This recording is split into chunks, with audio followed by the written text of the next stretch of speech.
কিন্তু স্যার আপনার উত্তরটা ১০০ ভাগ ভুল। আপনি প্রস্তুতি নিয়ে এসেছেন। আপনিও একই কাজ করছেন। আপনিও একই কাজ করছেন। আমি আপনাকে ১ সেকেন্ডে ভুল প্রমাণ করতে পারি। আরে ভাই বাদ দিন। আপনি তো একদম কি বলবো আপনি আমাকে ২ মিনিটও বলতে দিলেন না। আমি কিভাবে বলবো আপনি ভুল? তখন ২ মিনিট। ১ মিনিট ৫৫ সেকেন্ড বাকি আছে।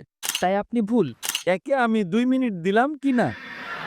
স্যার আপনি সময় নষ্ট করছেন। দয়া করে মূল কথায় আসুন। আপনি কেন কথা বলছেন? আপনি যদি ভুল স্বীকার করেন আমি সামনে আগাবো।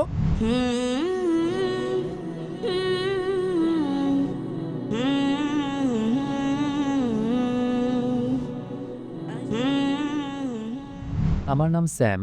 আমি একজন ফ্রিল্যান্সার। আম আমার প্রশ্ন হলো ডক্টর সাহেবের কাছে, আপনি কি বাইবেল থেকে প্রমাণ করতে পারবেন যে যিশু মারা যাননি এবং মৃতদের মধ্য থেকে জীবিত হয়ে ওঠেননি? এবং আপনার উত্তর শুধুমাত্র বাইবেল থেকে হতে হবে, ইসলাম থেকে নয়। ভাই